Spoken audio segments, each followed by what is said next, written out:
Changes to come, 'cause the light's just around the corner. Life must go on. Hi guys, welcome back to my channel.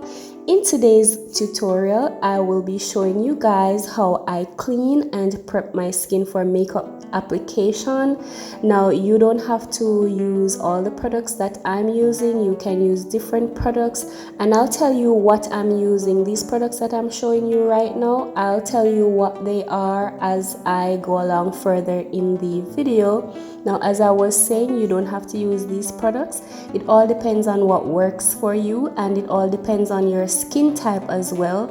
I have oily skin, so the products that I'm using are suitable for oily skin, and it doesn't mean that one size fits all. So if you have oily skin, it doesn't necessarily mean that the products that I'm using in this video will be suitable for you. So it all depends on what works for you.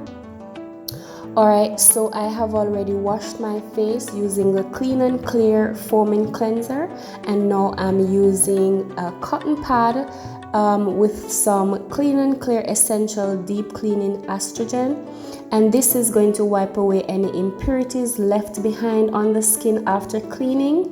So any oils that's still remaining on the skin and any dirt or anything at all, you just want to cleanse the skin properly.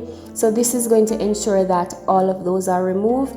Now, when you're cleaning your face, also remember your neck. A lot of times we tend to forget about the neck, but the same skin type that's on your face is the same skin type that's on your neck. And if you read most of your facial application, they also tell you to add it to your neck as well. So, that's just a little, point for you to take note of. All right, now this estrogen that I'm using, it also has alcohol in it, so it will actually dry your skin out. It is important to follow up with hydrating after you use estrogen. A lot of persons tend to believe that because you have dry skin, then it's okay to just cleanse away all the oil from your skin and not replace it with something to moisturize. No, that's actually the wrong thing to do. So here I am following up with the e.l.f. Hydrating Booster Drops. This is going to replenish the moisture back to my face, leaving it hydrated and beautiful. Now, as I was saying, if you cleanse away the oil from your skin and you don't hydrate your skin properly, what's going to happen is your skin is going to feel extra dry, and this is going to be sending the message to your brain that, hey, I'm dried out, you're not doing a good job. So the brain is going to send the signal to whatever is responsible for creating the oils to make more oils because it's not sufficient. And then this is going to cause a buildup of oil on your skin known as sebum, and this is going to be deep into your pores, and hence it will create a lot of blackheads. So this is how blackheads are created.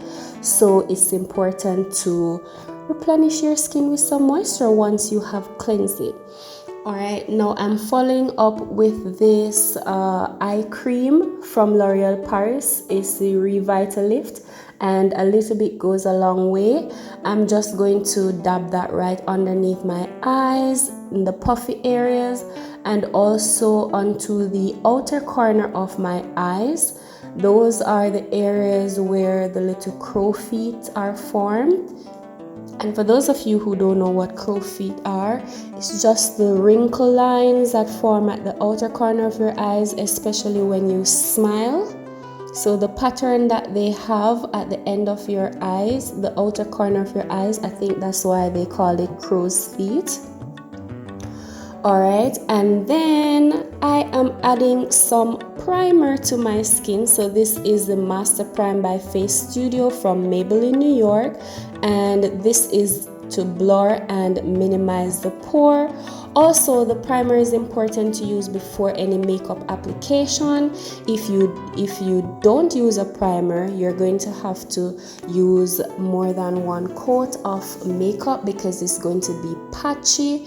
The primer actually allows it to glide on and stay on the skin, and you don't have to use that much makeup. Alright, so like I said, guys, you don't have to use these exact products. There are countless products on the market. You just have to find what works for you, and these are not the only products I use. There are several products that I use, but for this particular time, these are what I'm using, and I just wanted to show you guys how I did it. Alright, so you guys can see the skin looks healthy and it looks glowing and hydrated, of course, and you can never forget your lips.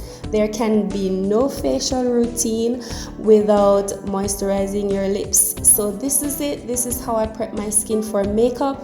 I hope you guys enjoyed this video. It was just really short and quick. Just wanted to get to the point. And I want to thank you guys for watching my video. Please subscribe down below. Don't forget to like and leave a comment. Thank you guys for watching, and I'll see you in the next video. Bye guys.